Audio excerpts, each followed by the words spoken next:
This is the Ron Pertee Show. On Fiverr, so I was like getting paid like $5 a session or Right. whatever. But I was trying. I used my first microphone was. Do you remember how you'd buy a tape recorder at Radio Shack and it would be like a realistic brand tape recorder with the little handle on it? Yes. And and then it had a microphone that you plugged into it, and the microphone was like this big and had a little silver thing cap on top, and it had a switch on it. I used that for the first couple of gigs I did for voiceover. A microphone that I literally bought when I was like 13, and it didn't work great. I had quality issues with it, but you don't say. Started. Yeah, and so fast forward a whole bunch of years, and technology has been like for a while high end electronics for recording were gate kept by the companies that invented the tech and developed it. But then along comes Chinese companies and basically like corporate espionage, stealing the technology. So like Behringer is a good example of this, where the people who initially were working in the higher end stuff went and they formed their own company. And then so I was able to like buy a bunch of really good equipment for like $150 per piece of equipment. So I mean, in the end, yeah, it's great that China has all of this manufacturing, and certainly they're the more innovative country at this point. Right. But it's, you can't have that cheap stuff for too long because, I don't know, I guess it angers the gilded calf or something. I don't know. I still have my first mic sitting right here. I have my my Blue Yeti. Blue Yeti. You can turn that into a coffee mug or a bong. Or both. Or both, yeah. If you're into smoking coffee. But it's funny because I got that it's like I've used it for 12 years now, and I just switched because it started to give off a really bad echo to it. And I never messed with the settings on it, so who knows. And you mentioned you used to be in radio. Now I'm in radio, and I'm constant, and it's tough because I have to it's a very niche thing because it's a community matters type thing. And I have to come up with something that has to do with the community. Sure. And a lot of the times if I can't come up with something, I'll just be like, yeah, just run a rerun. Not like anybody's listening. It's like Alex Jones over here. Kind of, yeah. Just run a rerun. I'm going to poop my pants. Get a stack of papers on your desk. Well, it's radio. They can't see it. No, they can't. I mean, they can hear it. Yeah, tell them there's a stack. There's a stack of papers on this table that are turning the frogs gay. Get rid of these papers. When did you, just for those that are uninitiated, who have never seen or know who you are, like I know my brother actually told me before we started recording, he's like, I'm actually going to listen to this episode. I'm like, oh, gee, thanks. Yeah. But so when did you realize that you could do, because what a lot of people don't realize if they are uninitiated is that you're quite the I don't want to use the word imitator, but it's fine. I am a professional imitator, or I used to be more of a professional imitator than I am now. But you can still do a lot of voices. When did you know that you could do voices like you do? I mean, was it something that just kind of popped up out of nowhere, or? Yes and no. I think so. I have two older brothers, and they are 5 and 6 years older than me. So when I was about 6 or 7, maybe, I really grew fond of making them laugh, and I could entertain them by imitating people. And I didn't start with like Bugs Bunny or, cartoon voices. I started actually with Paul Harvey because we lived in southwestern Wisconsin, grew up like in a little rural area, and the only radio station that we could get in on the old radio in the kitchen, like a lot of people might identify with having that old radio in the kitchen. We're talking to a lot of old people right now. Younger people are like, radio in the kitchen? Why don't you just listen to your iPhone? Yeah. No, I mean, we didn't have that back then. I mean, you can Google it, I guess, if you want. But we had an old radio in the kitchen, and we only got one radio station in on it, and that was the local station. And they ran, it was back in the day, there was this guy named Paul Harvey. That was back when radio personalities could get syndicated doing anything, like telling stories about new and giving a very brief summary of news and topic commentary. And so Paul Harvey was this like legendary broadcaster who was already 120 when I was a kid. And he would start off his reports, "Hello, Americans, this is Paul Harvey. Stand by for news." And then he would do like, the federal government is lowering taxes this week. But it was never heavy news. And certainly back in the 80s, like most people didn't give a shit about politics beyond what affected them, right? So I started off doing like whatever a child's version of Paul Harvey is. And eventually I got good at it. And I think it wasn't until I was in college. So I went to radio school in Kenosha, Gateway Technical College. That's actually the school or the station I'm at is out of. No kidding. KBLE? Yes. Are you kidding me? It's what is it now? It's WGTD. Oh, okay. Or something. And it's actually an FM thing now. It's 91.1 on your FM dial.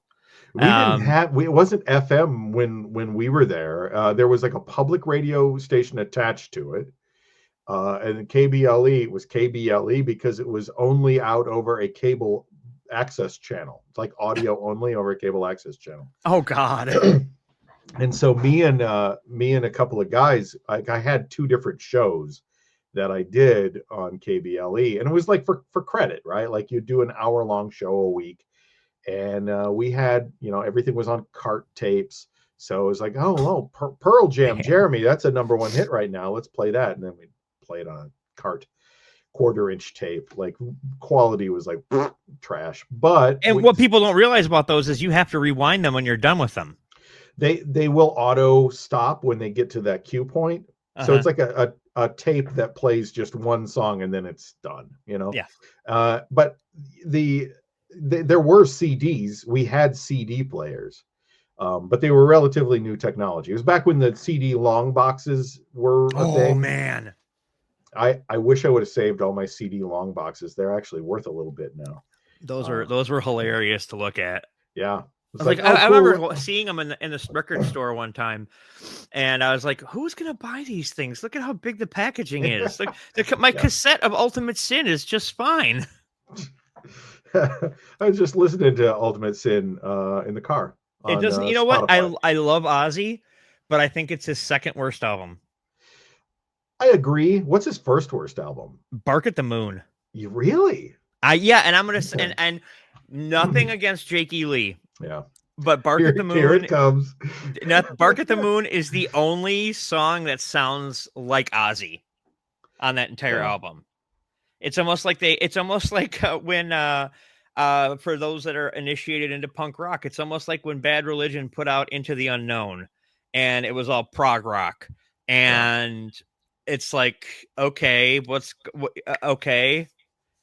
Yeah, it has a different flavor for sure. Yeah, like for me, if now granted, Ultimate Sin has a very big connection to me, like emotionally, so I never like fully just hate on Ultimate Sin. Plus the first Ozzy live thing I ever saw was the Ultimate Ozzy. Okay. Where he's running around barefoot on stage. Okay, was this like the one where he was also like throwing a lot of dead meat around? And no, this is after that, I think. After that, okay. Yeah, because this is Ultimate Sin tour, and he's wearing like big flaring robes and stuff. But for me, Ozzy goes from Diary of a Madman to No Rest for the Wicked. Okay. Yeah, I can see that way, because we go from Randy to Zach, which, like I said, nothing against Jake E. Lee. He's a temp. He was somebody that they hired. Can you fill in here for about a couple of albums and just kind of can you do this? And then he plays Randy, and then Jakey's like, nobody can do that. And it's like, okay, fair. Yeah, I mean, they did get Brad Gillis from Night Ranger to fill in till Jake. Yeah. So I was watching. I have a channel called Quello. It's QELLO. And it has like concert videos on there. Yeah. And I was watching the Black Sabbath reunion show it's called Black Sabbath Gathered in Their Masses. Right, and right. It's from like 2013. Right. And of course, Bill Ward isn't part of it, but Geezer and Tony and Ozzy are certainly. And I was pretty impressed with how great they sounded in 2013. Yeah, Ozzy, believe it, you may not be able to understand what he's saying, but when he Yeah, gets up on stage, it's like a completely different person, and I don't get yeah, that. I mean, I think that's proof that that he was actually created to perform on yeah. stage. That's like his one. Like if he had been working in a steel mill, he would have been wasted. Oh yeah, yeah, You know, so but yeah, no, so you got these, you had these, the big CD things, and you were working with that at the station in yep, Kenosha. And then what happened at that point? Then you got into radio. yeah. Would I you got ever in. would you ever do your voices on the air, and then have the PD be like, "Don't do that," on his big cigar? I never had a PD that smoked big cigars. Okay, Sadly. that would be Uh, hilarious. I did. I didn't do a lot because back then, I didn't really have a lot of confidence in what I was doing. But I goofed around a lot, and I'd record a thing or two as like George W. Bush or something. Actually, HW back then. But yeah, so it wasn't until probably like 1997 through 2000, somewhere in there, I like really started to dial in these a lot of different voices. And I don't know how to explain it. I just got really good at it.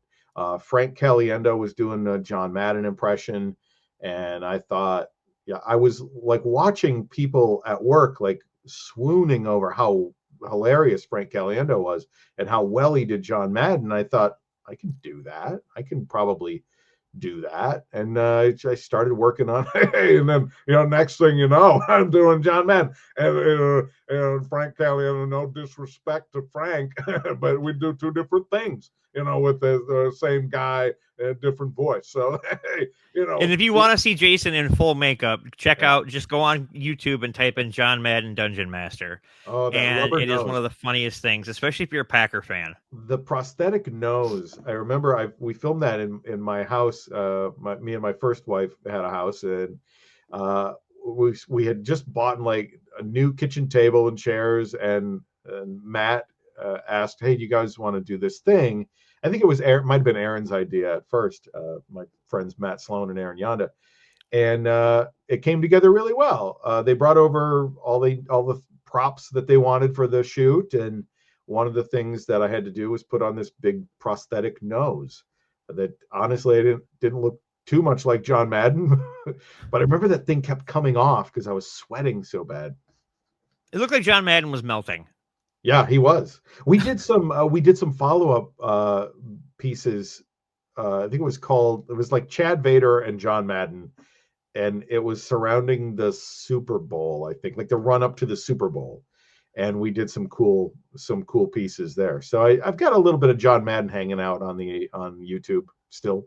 Yeah, and then one of the characters you created that I love and my brother loves, is, I think you know where I'm going with this, Oh yeah. is Dr. Moley. And um I can't help but think that you and Mike Smith from the Trailer Park Boys have a similar issue with your eyes now, having to wear those glasses. He definitely wore them a lot longer than I did. Uh, the origin of Dr. Moley is, I don't think it's a story I've ever told anyone. Oh, we have an So exclusive. Bum, bum, bum, bum.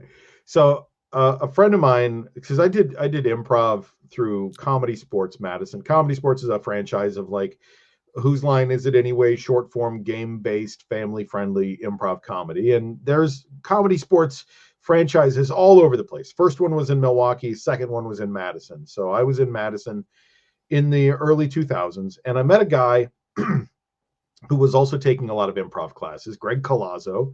And Greg wanted to do some YouTube stuff. YouTube was like fledgling Wild West at 2006, maybe.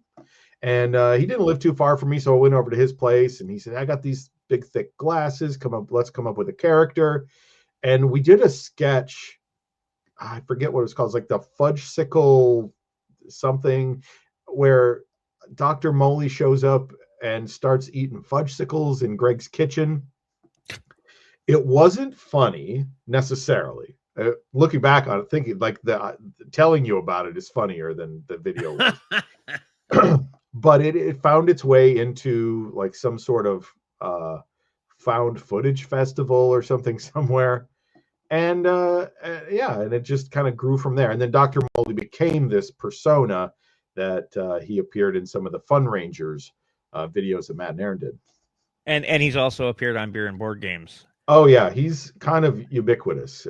He's kind of everywhere. I still keep the glasses and the lab coat and everything, all his props. I keep them handy because you never know when you need Dr. Moley to show up. That's true. One of my favorite lines is I think you were playing the potato game. And they were trying to tell you something as Dr. Moley, and you're like, yeah, I don't give a shit. And he just walked away. And that's You really have to put yourself in his brain. Like when I do an impersonation. Is it difficult to do though for somebody like Moley? No.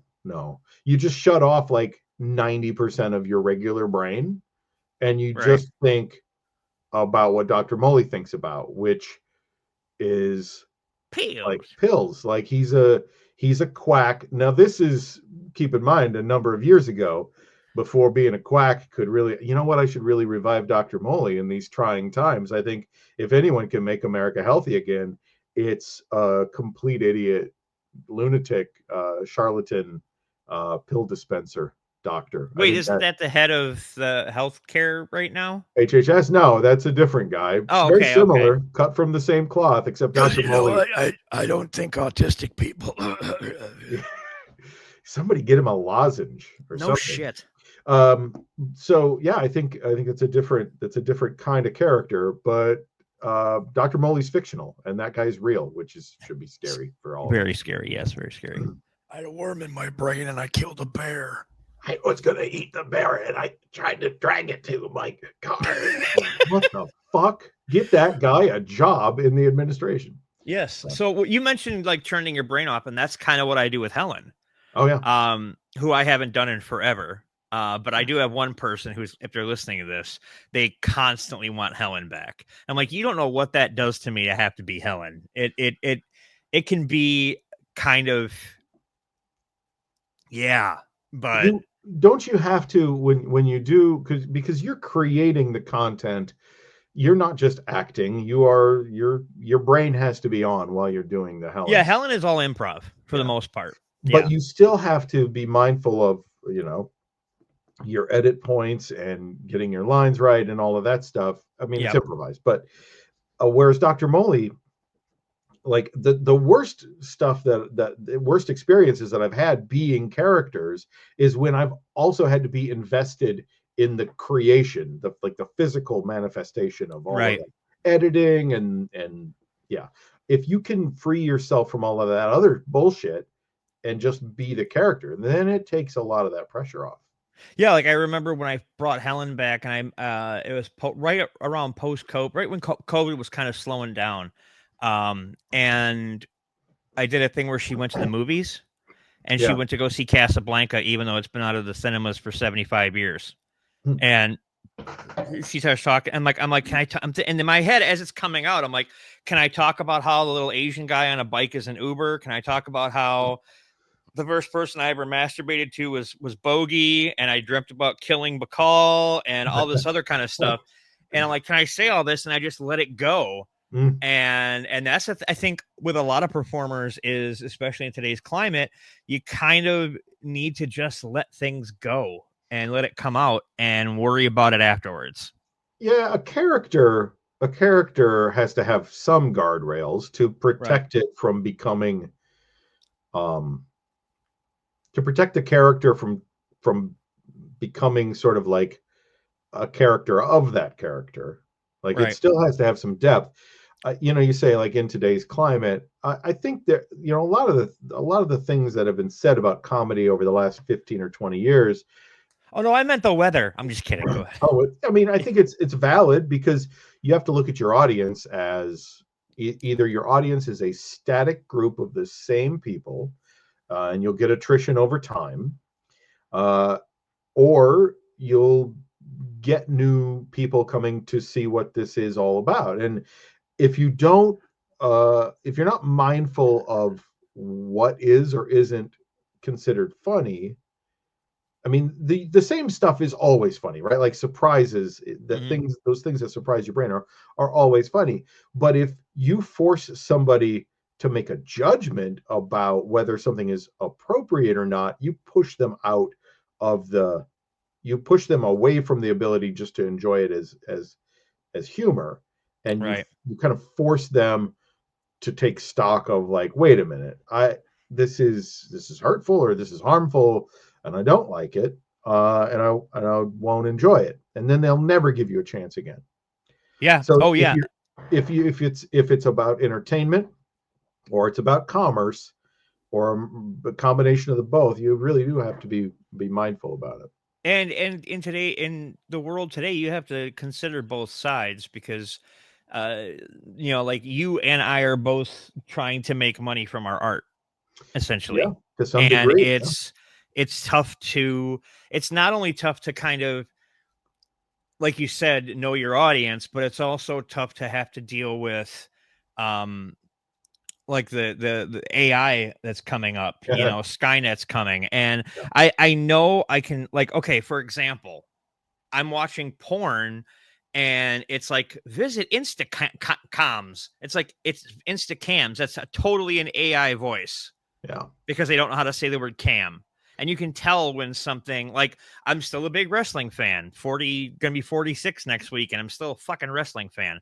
And Jey Uso wins a belt, and all of a sudden these big little videos are coming out, and they're calling him Jey Uso or something, or Uso or something. That's not. You're obviously an AI. You can tell at this point still when something is AI and when it's not, because of a lot of it, like, is inflection and pronunciation and things like that. But we don't know how long that's going to last until it becomes unrecognizable. There are already pieces of it that are unrecognizable from actual humans. And I've been on Reddit for a few years, and early, maybe 5 years ago, I saw a Reddit post talking about voiceover work and how AI will never be able to take the high end. All AI can do is the complete garbage, bottom of the barrel trash stuff. You can have it super cheap, but you can't have it good at all. And that's AI. And that was AI 5 years ago. And the comment that I threw out there on Reddit was, yeah, that's today. It is going to change, and it's going to change rapidly.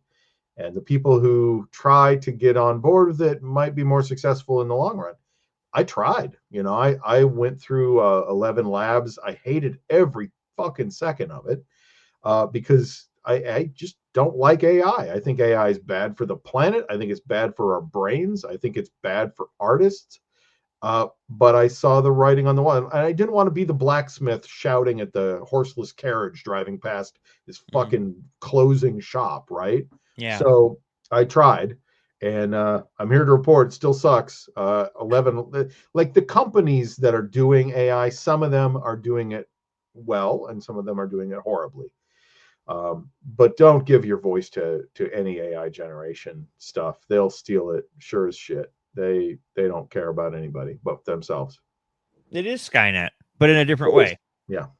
It's not going to, well, who knows what it's going to do in 5 years, but right now all it is killing entertainment. It really should be used for the betterment of society instead of taking away fucking jobs from. Sorry, I'm swearing so much. No, I don't fucking care. I think it should be used for the things that are going to better society, not used for the things that take people's careers away from them. Right. Who's hiring a 50-year-old guy with a worthless radio broadcasting associate degree? Fucking nobody is hiring this guy except for voiceover stuff.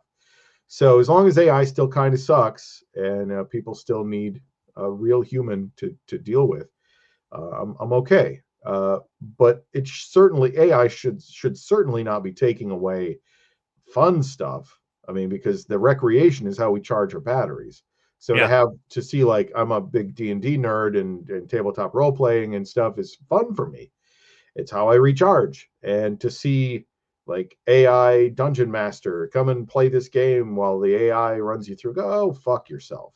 Yeah. I'd rather just, not play at all. Yeah, no, I get that. And it sucks to see like video games starting to head that direction too, Yeah. where like and the prices of video games, even digitally, are ridiculous now. The new Indiana Jones game just hit PlayStation 5 for I think it was a week ago or so. And I went to my brother's like, "Oh, what's the price on it?" And I told him, and he's like, "Nope." Yeah. I'm not paying $70 for a video game. Get ready to pay 80. I was listening to NPR this morning. Oh my. Yes. Wait, don't tell me. Well, actually, you know what? That's pretty rebellious because when the assholes come for NPR, you got to listen to NPR because that's the fucking punk rock of news right there. Oh yeah, and that's what I love about the Kenosha station is when there's not a original. If you can't see this, it's finger quotes. Original content. They're playing a WPR and NPR. And I'm like, well, can I get more time on the station to just do my own thing? And they're like, no, we're already contracted with NPR and WPR. And I'm like, well, do you think Terry Gross is going to care if I'm on there talking? Jeez. Steve Inskeep might come by and put you in a sleeper hold or something. Hey, he might, yeah. I can just imagine. He'd be welcome to come to my house and do that to me. Like if you want, if Terry Gross wants to show up and like, today on Fresh Air, we're going to put Ron in a rear naked choke. Oh, you got to control those hands, Ron. I know. She's tight. So to get back to my point, listening to NPR, and there was a report about the Switch 2, Nintendo Switch 2, and how the tariffs were affecting the cost projections. They don't know what they're going to charge for it, but they do know that first Mario Kart, open world Mario Kart game is going to be $80. So you got 60 a couple of years ago for that generation, and now it's going to be 80. But the cost for such a highly developed game, I guess, makes some sense. But I think we all have to do with less. I don't know how you do it, but you got to do it with less now. Yeah, because of that. Yeah, I still do a lot of mobile games where they're free. Yeah. Like I'll play Call of Duty mobile, and believe it or not, it's not toxic.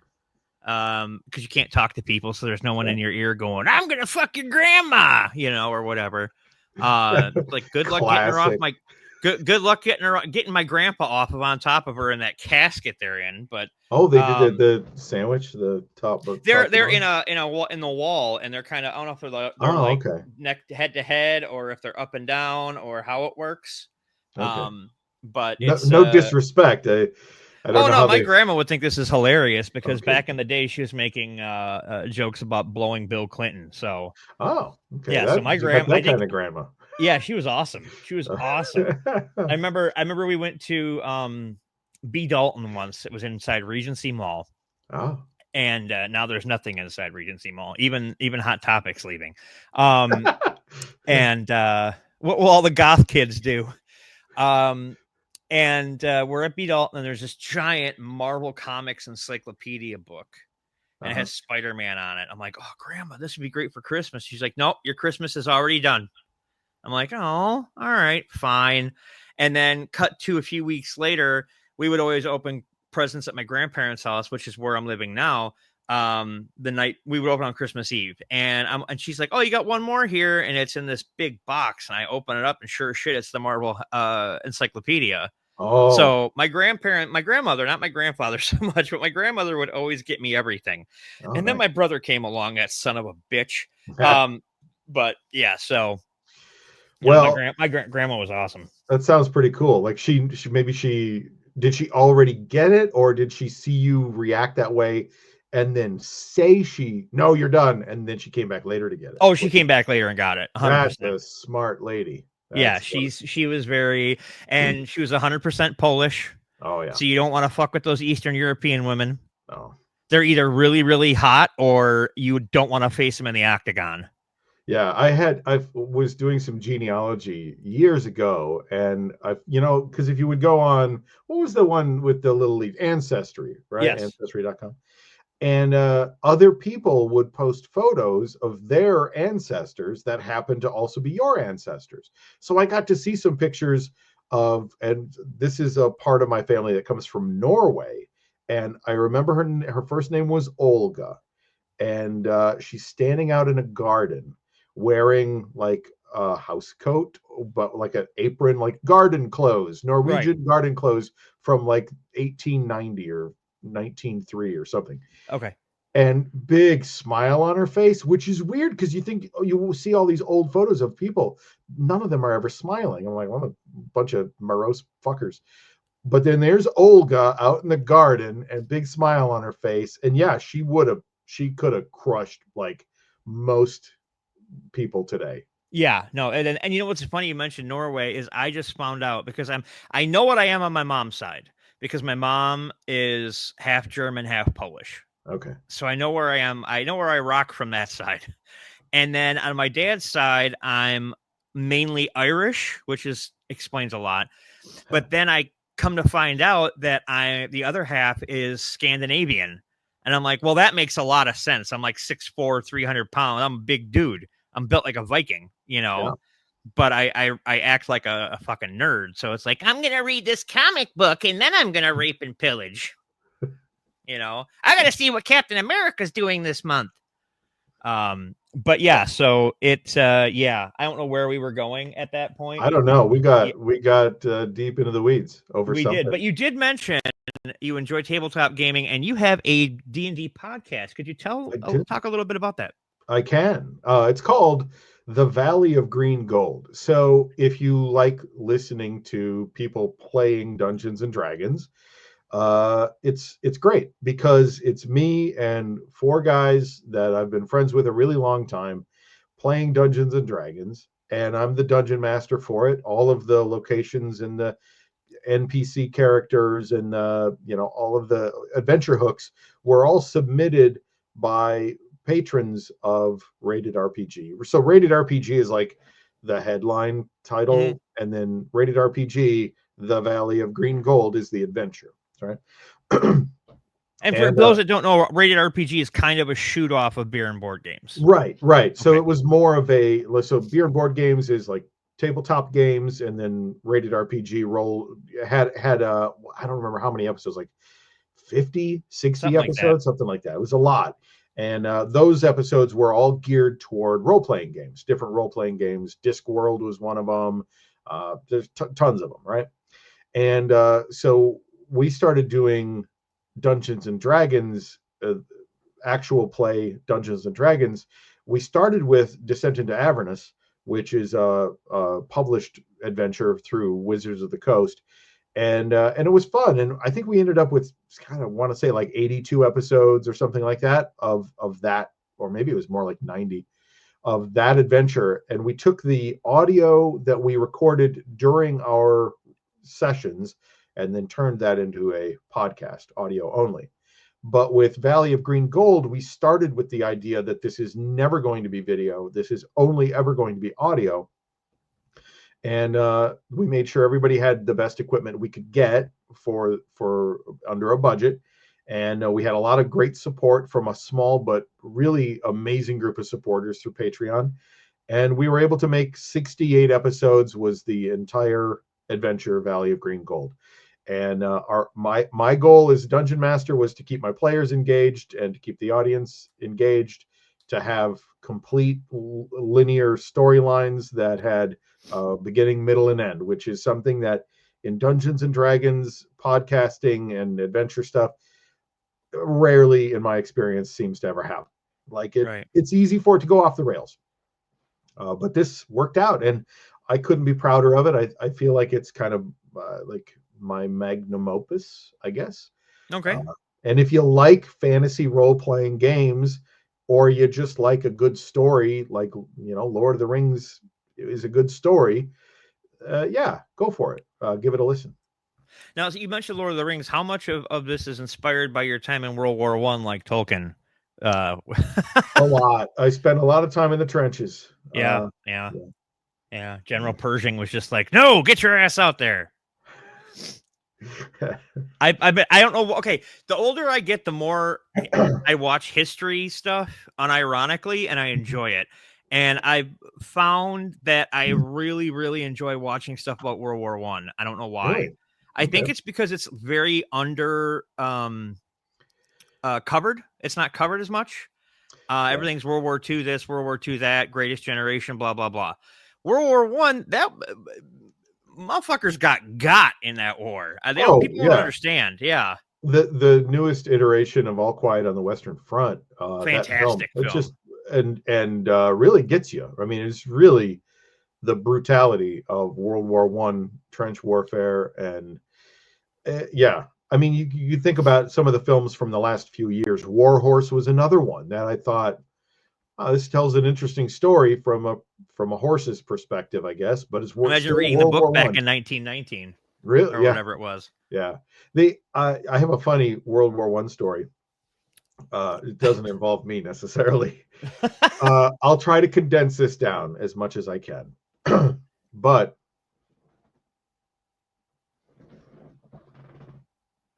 okay, I had to look and see if I had something in my office here. I don't think I do. So my wife's father was stationed in Germany right around the time of the Vietnam War. Like he was in the army, but he was stationed in Europe. And Vietnam, I think, was drawing down to the end of it or something. There was some reason he didn't go to actual combat. But he's in Germany, and they are staying at the in this house. They're renting like the upper floor of a house that is owned by a German and his wife who have no children. And he's an older guy. And when Chris's dad, my wife's dad, is like getting ready to leave, this guy had given my father-in-law some art, like in a frame that he had done, just scenery stuff, Right. which I guess was pretty common from like the turn of the century up through the 60s.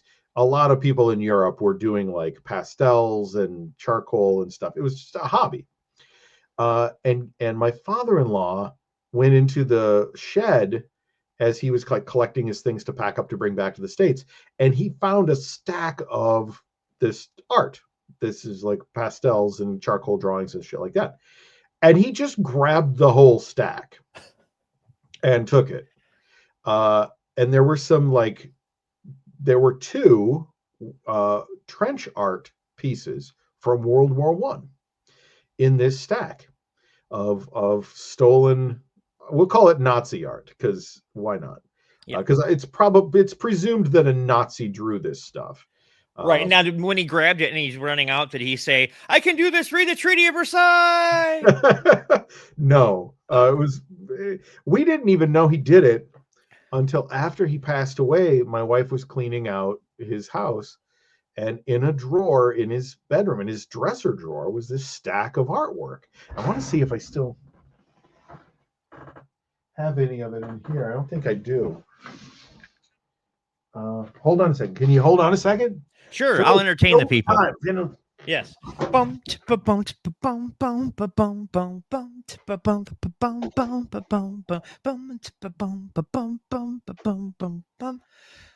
Oh my God! It's HW. It's George W. Bush. Everybody back there. See, look, everybody. Look, I'm just here to. Oh, squirrel. Well, if you find it later, just like text me a picture or something, because I'm very interested in this. I have pictures saved somewhere, but anyway, I wanted to show it to you. But yeah, an interesting thing about that, because this guy wouldn't have been alive during World War One, so it was presumed, like, we were trying to be sleuths about this art, and I thought for sure, because this guy couldn't have been alive during World War One, it must have been his father who did it. And then I looked up the name, and it was like this Nazi war criminal. The name of a Nazi war criminal. And so I went down this rabbit hole of trying to figure out who this guy was, pardon me, and if this art was actually like created by this Nazi war criminal. And I reached out to an art house, like an art expert in Chicago. We had some dialogue about it.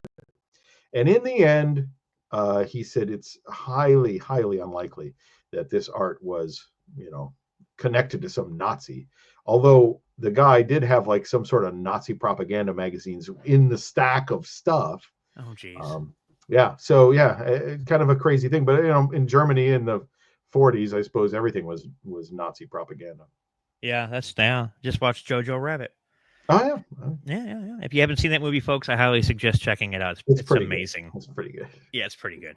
Now, where can people listen to the podcast? Valley of Green Gold is available anywhere you get a podcast. So Spotify or Apple or Google Podcasts, all of it. Yep. Perfect. And all 68 episodes are out and available.